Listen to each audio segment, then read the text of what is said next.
Heading लगा लोगे संघट, लिख लो थोड़ा सा। देखो संघट क्या होता है ना, लिख लो। देखो दो या दो से अधिक वस्तुओं के, दो या दो से अधिक वस्तुओं के अंतःक्रिया की वह घटना, अंतःक्रिया की वह घटना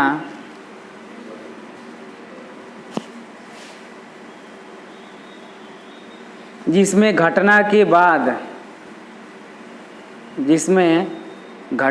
बाद वस्तुओं के सापेक्ष, सापेक्ष के मतलब समझ रहे हो, दोनों रिलेटिव मोशन है।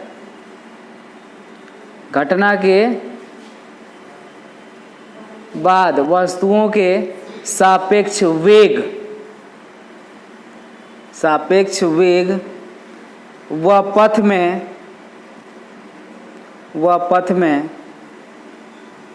मात्रात्मक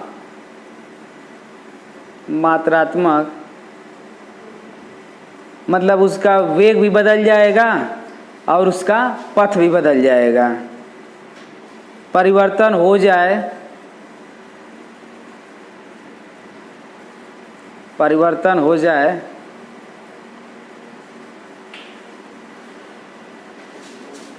संघट कहलाता है।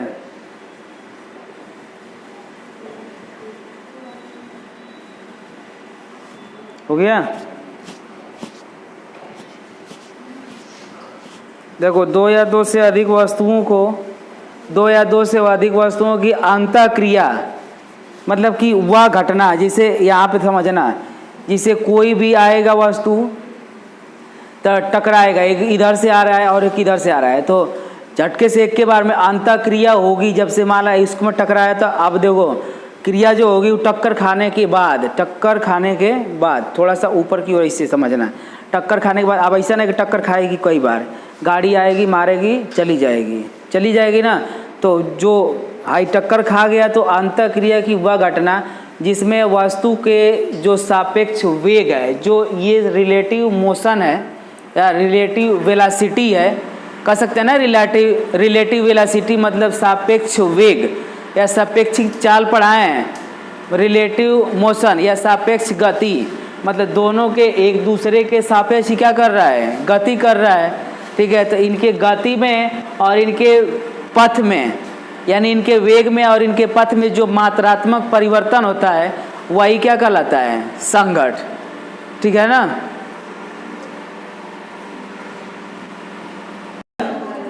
हेडिंग लगा लो ना, एक विमीय तल में प्रत्यास्थ संघट, हेडिंग लगा लो, एक विमीय तल में प्रत्यास्थ संघट ना। जब दो पिंड क्रमागत टक्कर करते हैं तो उनका संघट होता है। देखो इधर थोड़ा सा बात समझना, लो कहानी एकदम बढ़िया समझ में आएगी।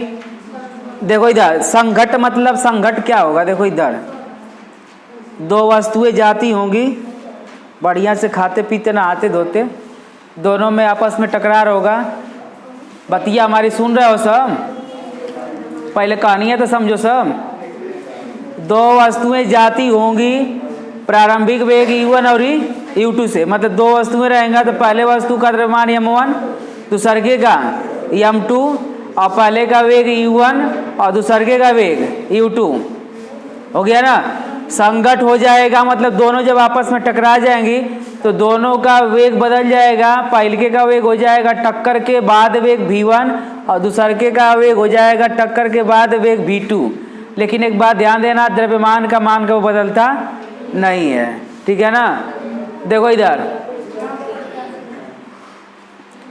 देखो दो पिंड, प्रथम द्रव्यमान m1, बिल्कुल बात नहीं, समझ में नहीं आएगा।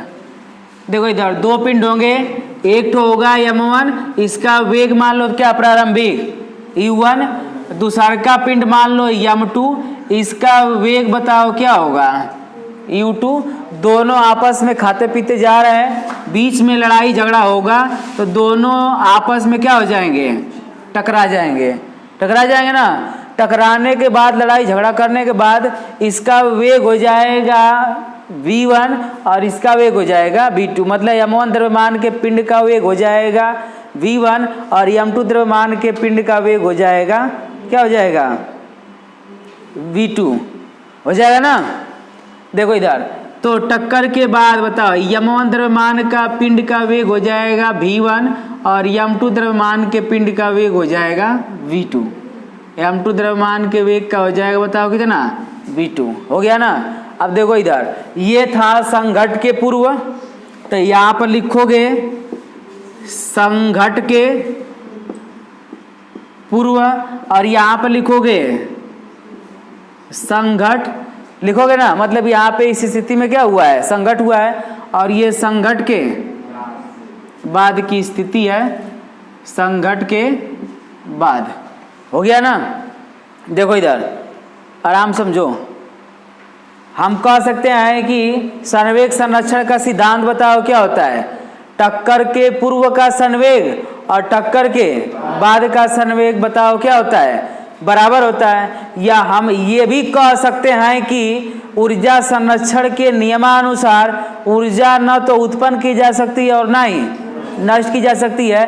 तो टक्कर के बाद की ऊर्जा और टक्कर के पूर्व की ऊर्जा दोनों क्या होगी, बराबर होगी। चूंकि वस्तुएं पिंड द्रव्यमान गतिशील है, इसलिए कौन सी ऊर्जा होगी, गतिज ऊर्जा होगी। दोनों पिंड क्या है, गतिशील है, तो बताओ दोनों पिंडों की कौन सी ऊर्जा निकालेंगे, गतिज ऊर्जा नहीं, ठीक है ना। तो एक बार निकालेंगे संवेग संरक्षण का सिद्धांत और एक बार निकालेंगे ऊर्जा संरक्षण का सिद्धांत, हो गया ना। बातें देखो, संघट में दो चीजें आएंगी, ठीक है ना। एक बार संवेग संरक्षण का सिद्धांत और एक बार ऊर्जा संरक्षण का सिद्धांत। तो यहाँ पे देखो इधर सीधे सीधे लगा देंगे संवेग संरक्षण का सिद्धांत। देखो इधर संवेग सब लोग पढ़ा है, P बराबर mv। तो बताओ प्रारंभिक में m1 u1 हो जाता है और लास्ट वाले में m2 v2 हो जाता है, m2 मतलब mv हो जाता है। ध्यान से देखो इधर, तो बताओ टक्कर के पूर्व पहले पिंड का जो संवेग निकलेगा m1 u1 निकलेगा। टक्कर के पूर्व दोनों पिंडों का संवेग, पहले पिंड का m1 u1, दूसरे के पिंड का m2 u2, बराबर बताओ टक्कर के बाद का संवेग बताओ कितना, m1 v1 प्लस का बताओ m2 v2। यहाँ पर लिखोगे प्रारंभिक संवेग बराबर होता है किसके, अंतिम संवेग के। या लिखोगे भैया, या लिखोगे टक्कर के पूर्व का संवेग बराबर होगा टक्कर के बाद का संवेग। बात सही है। अब देखो इधर आ जाओ, देखो m1 को एक तरफ, m2 को एक तरफ। तो बताओ m1 u1 प्लस का उठा के इधर कराओगे तो m1 v1 बराबर बताओ m2 v2 प्लस का उधर जाएगा तो m2 u2। बताओ इसमें से क्या कॉमन, m1, तो क्या बचेगा u1 माइनस का v1 बराबर बोलो लल्लू लो v2 माइनस का u2। समीकरण नंबर कर दो 1, हो गया ना। अब क्या लगाओगे, संवेग संरक्षण का सिद्धांत हो गया। अब क्या लगाएंगे, चूंकि पूर्ण प्रत्यास्थ हो रहा है। देखो प्रत्यास्थ तुम लोग नहीं समझ रहे हो, प्रत्यास्था क्या होता है, सेकेंड पेपर का पहला चैप्टर प्रत्यास्थ है, ठीक है ना। जब किसी वस्तु को विरूपक बल लगाकर छोड़ देते हैं तो वह अपने पूरा प्रारंभिक अवस्था में जिस गुण के कारण आ जाती है उसे क्या कहते हैं, प्रत्यास्थ। अब विरूपक बल क्या होता है, वह किसी वस्तु पर आरोपित किया गया वह बल जिससे वस्तु का आकार व आकृति क्या हो जाए, बदल जाए, उस बल को हम क्या कहते हैं, विरूपक बल। विरूपक बल का मतलब भैया किसी का रूप रेखा क्या कर दे, बिगाड़ दे, उसी को क्या कहते हैं, विरूपक बल। ऐसा ना समझ में आ रहा है। रूपक बल का मतलब बढ़िया सुंदर सुंदर, अब विरूपक का मतलब उसका रूप रेखा क्या करेगा, बिगाड़ देगा। मतलब किसी वस्तु पर आरोपित वह बल जिससे वस्तु का आकार व आकृति क्या हो जाए, बदल जाए, उसे हम कौन सा बल कहेंगे। सेकेंड पेपर पढ़ाएंगे एकदम मजेदार से, शुरू से एकदम अंत तक वीडियो भी बनाएंगे। इतना खेला बनाएंगे कि पूछो मत, झमेला हो जाएगा। अब बताओ, यहाँ पर लिखोगे ऊर्जा संरक्षण के सिद्धांत से, तनी बात समझते रहो इधर सब। तो बताओ इधर देखो, प्रारंभिक ऊर्जा और अंतिम ऊर्जा, मतलब टक्कर के पूर्व की ऊर्जा और टक्कर के बाद की ऊर्जा क्या होगी, बराबर होगी। तो बताओ पहले, समझो इधर, पहले द्रव्यमान की टक्कर के पूर्व बताओ गतिज ऊर्जा, बताओ हाफ m1 u1 का स्क्वायर, दूसरे पिंड की गतिज ऊर्जा हाफ m2 u2 का स्क्वायर, मतलब टक्कर के पूर्व दोनों पिंडों की ऊर्जाएं, हो गया ना। अब लिखोगे टक्कर के बाद की ऊर्जा, तो m1 v1 का प्लस का m2 v2 का स्क्वायर, हो गया ना। अब आप बताओ इधर थोड़ा सा ध्यान देना, लो अब दोनों में से m1 को एक तरफ और m2 को एक तरफ, हो जाएगा ना। अच्छा एक बात बताओ, एक लाइन हम गायब कर दे रहे हैं, तो बात समझना, लो 1/2 इधरों से कॉमन होगा, 1/2 इधरों से कॉमन होगा, तो 1/2 गया, गया ना। तो क्या बचेगा, चलो लिख लो, m1 u1 का स्क्वायर प्लस m2 u2 का स्क्वायर बराबर m1 v1 का स्क्वायर और फिर m2 v2 का स्क्वायर, हो गया ना। यहाँ तक दिक्कत है। अब देखो इधर, देखो हम क्या कहें, m1 को एक तरफ और m2 को एक तरफ। तो देखो इधर m1 u1 का स्क्वायर माइनस का m1 v1 का स्क्वायर बराबर m2 v2 का स्क्वायर, हाई प्लस का उठा के इधर करोगे तो m2 u2 का स्क्वायर।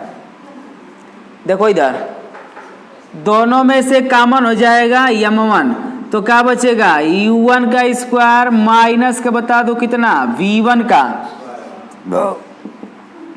m2 का स्क्वायर कॉमन हो जाएगा तो v2 का स्क्वायर माइनस का बता दो क्या u2 का स्क्वायर। समीकरण नंबर कर दो कितना, 2, हो गया। अब एक बात समझो, राज की बात बता रहे हैं, समीकरण 1 में अगर 2 से भाग करा दोगे, चाहे 2 में समीकरण किससे, 1 से, बात एक क्या होगा, होगा कि ना होगा। समीकरण 2 में भाग करा दो किससे, 1 से, बता m1 m2 क्या हो जाएगा, बर्बाद हो जाएगा। लेफ्ट से m1 बर्बाद होगा और राइट से m2 बर्बाद होगा। तो बस यहाँ पर लिख दोगे क्या, समीकरण 2 भागे किससे, x से, तो मतलब m1 u1। अब एक बात बताओ, यहाँ पे देखो असली राज की बात है, देखो इसको साथ ही हल करते चलो, a स्क्वायर माइनस, तो एक बार प्लस में और एक बार माइनस में, यानी u1 प्लस का v1 और फिर बता दो u1 माइनस का v1। अब भागे बता दो कितना हो जाएगा, m1 u1 माइनस का v1। तो यहाँ पे बताओ कितना हो जाएगा, m1 u1 माइनस का v1। तो चलिए गाड़ी लेके चाबी ले लिया, बराबर का m2, इधर देखो इसको भी एक बार प्लस में लिखोगे और एक बार माइनस में लिखोगे। बताओ v2 प्लस का u2 और बाद में क्या लिखोगे, v2 माइनस का u2। अब इधर देखो इसमें लेफ्ट हैंड साइड वाला में भाग दोगे कितना से, m2 v2 माइनस का u2 से। तो यहाँ पर भाग होगा बताओ किससे, v2 माइनस का u2 से, और फिर बताओ कितना m2। देखो इधर m2 v2 माइनस u2 भाग हो गया। सर जी बर्बाद हो गया, लूट गए, बर्बाद हो गए। इधर देखो u1 प्लस का v1 बराबर बताओ v2 प्लस का u2। अच्छा एक राज की बात बता दे रहे हैं, राज की बात कब से बता रहे हैं। देखो हाई देखो प्लस का है, उठा के धरिया कर दोगे माइनस का, बताओ u1 माइनस का u2 प्लस का v1 बराबर बताओ क्या बचेगा v2। अब यदि यही मान उठाकर किस में रख दो, इसमें समीकरण नंबर 1 में, तो कुछ निकलेगा, तो कुछ क्या करेगा, निकलेगा इतना मिटाने के बाद। ठीक है ना, खाली याद रहे समीकरण 1 से हम हल करेंगे, इतना मिटाने के बाद। कठिन लगा है, यहाँ तक कठिन है। निकाले तो बताओ कितना, V2 बराबर बताओ कितना, U1 माइनस का U2 प्लस का V1। ये वाला V2 का मान उठा के बताओ किस में रख दोगे, इसमें, इस वाले फार्मूला में। ठीक है ना, तो रख दो उठाकर, उसको ना यहीं पे हल कर दे रहे हैं। बताओ इधर देखो, इसको रखोगे V2 बराबर U1 माइनस का U2 प्लस का V1। देखो ई वाला मान उठा के अगर इसमें रख रहे हो, रख देना उठाकर, दिक्कत है? बताओ M1 U1 माइनस का V1, तन U1 और V1 ध्यान देना लो ना, और बराबर बताओ M2, V2 की जगह यह आई पूरा रखाएगा। बताओ V2 की जगह बताओ कितना रखाएगा, U1 माइनस का U2 प्लस का V1, अब माइनस का U2 पहला ही से है, हो गया ना। अब ध्यान से देखो इधर, M1 U1 और फिर V1 बराबर, इधर देखो M2, इधर देखो, आई देखो इधर U1, यहाँ पे V1 रहेगा, U1 बताओ का U1, तो बताओ V1 U1 V1, अब माइनस का बताओ कितना 2U2। देखो इधर U2 दो बार ना, एक बार U2 कई बार U2, 2 बार U2, हो गया। देखो इधर बतियाओ समझ, आप करा दो ना M1 का M2 का गुणा। देखो इधर जब M1 M2 का गुणा कराओगे तो यहाँ से आएगा M1 U1 माइनस का M1 V1, और इसका जब गुणा कराओगे तो आएगा M2 U1, और इसका जब इसमें गुणा कराओगे तो आएगा M2 V1, इसका इसमें गुणा कराओगे तो आएगा 2M2 U2। तो देखो इधर हमने गुणा कर दिया, ठीक है। देखो M1 को एक तरफ और M2 वाले को एक तरफ ना, ऐसे नहीं सर जी, V1 वाले को एक तरफ और U वाले को एक तरफ, ठीक है ना। थोड़ा सा देखो इधर M1 U1, हाई देखो इधर देखो, हाई प्लस का उठ के इधर आएगा तो माइनस का M2 U1, हो गया। सुनो सब गधा, इधर बराबर बताओ, माइनस का उधर जाएगा तो प्लस का। अच्छा हाई देखो, हाई देखो इधर M1 V1, और ये प्लस का बताओ कितना M2 V1, हो गया ना। अब माइनस का बताओ 2M2 U2, हो गया। देखो दोनों में से कॉमन हो जाएगा U1, तो बच जाएगा M1 माइनस का M2। अरे बताओ दोनों में से क्या कॉमन, V1, बताओ V1 कॉमन हो जाएगा, बच जाएगा M1 प्लस का M2, अब माइनस का बताओ कितना 2M2 U2। अच्छा बताओ आई गुड़े में है, उधर जाएगा तो भागे में, ये वाला इसके भी भागे जाएगा और ये वाला इसके भी भागे जाएगा। अगर दोनों को एक के साथ करेंगे ना भागे में, तो बारी बारी से देखो, एक बार इसके बट्टे में भी लिख देंगे और एक बार इसे लिखेंगे तो पूरे के बट्टे में। लेकिन अगर चाहेंगे तो बताओ इसको इसके बट्टे में भी लिखेंगे, इसको इसके बट्टे में। बताओ U1 बराबर, तनी बात समझो इधर यह बात समझो, हमको निकालना था V1 बराबर, लेकिन हम निकाल दिए किसके बराबर, U1 बराबर।